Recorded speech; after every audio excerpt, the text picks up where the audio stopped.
बिस्मिल्लाहिर्रहमानिर्रहीम अस्सलाम वालेकुम। अब हमारे पास है transformation law for vector coordinates. अब हम वेक्टर को उसके कंपोनेंट में सम ऑफ करके लिख सकते हैं इनका कार्टेशियन कोऑर्डिनेट सिस्टम में।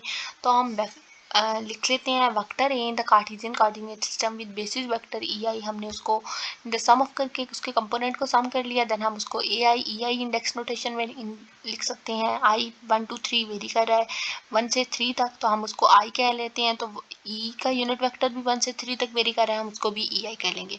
अब हमारे पास transformation law for coordinate of the vector के लिए हम चेक करेंगे। अब ये वाली पॉइंट से वेक्टर कोऑर्डिनेट के लिए हम ट्रांसफॉर्मेशन लॉ लिखेंगे। जैसे कि हमने लास्ट में x equal to b plus x लिखा था इन द केस। अब हम वेक्टर में किस तरह से लिखते हैं, ये आपके पास जब आपके पास दो कार्टेशियन सिस्टम में सेम पोजीशन वेक्टर होता है, तो हमारे पास देखें ये दो सेम पोजीशन वेक्टर है, इसका भी और हमारे पास दूसरे पहले कार्टेशियन सिस्टम का भी। तो हम क्या करते हैं, हम उसको दो कंपोनेंट में जो देखते हैं।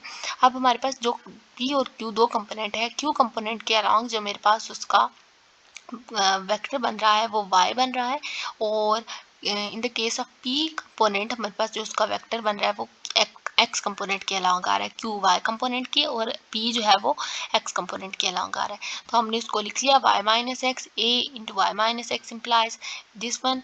और अब हम इसको in the case of vector coordinate transformation form में लिख सकते हैं। तो ए आई ई आई लिख लिया, वाई आई माइनस एक्स आई और ई आई लिख लिया। इन the case of tilde system हम उसको इस तरह से एक्सप्लेन कर सकते हैं। ये एक्सप्लेन करने के बाद हमारे पास ये फॉर्म बनकर आ चुकी है।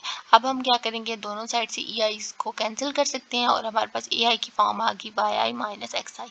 सिमिलरली हमने टिल्ड सिस्टम में भी लिख लिया। ट्रांसफॉर्मेशन लॉ को यूज़ करते हुए पॉइंट कोऑर्डिनेट के लिए हमारे पास एक जो लास्ट में फॉर्म बनेगी वो बनेगी A I alpha I J A J tilde system, और हमारे पास जो ए आई की फॉर्म बनेगी वो बनेगी in the case of tilde system alpha J, ये उसका कन्वर्स हो जाएगा। ये हमारे पास उसका ए आई नो टिल्ड से टिल्ड में गया, ये हमारे पास टिल्ड से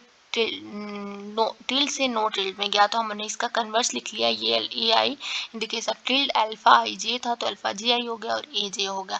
देन हम उसकी वेक्टर को वेक्टर क्वांटिटी है विच इन ए कोऑर्डिनेट सिस्टम, जिसको हम इस तरह से रिप्रेजेंट कर सकते हैं। स्टार्टिंग में हमने देखा, और उसके कोऑर्डिनेट हमारे पास नो टिल्ड से टिल्ड में अल्फा आई जे ए आई ए जे आए हैं, और टिल्ड से नो टिल्ड में ये फॉर्म बनी है। तो ये था आपके पास लास्ट पे वेक्टर और पॉइंट कोऑर्डिनेट। होप तो आपको वीडियो अच्छी लगी होगी। लाइक करें, चैनल को सब्सक्राइब करें, अपने फ्रेंड्स के साथ शेयर करें। अल्लाह हाफिज़, थैंक यू।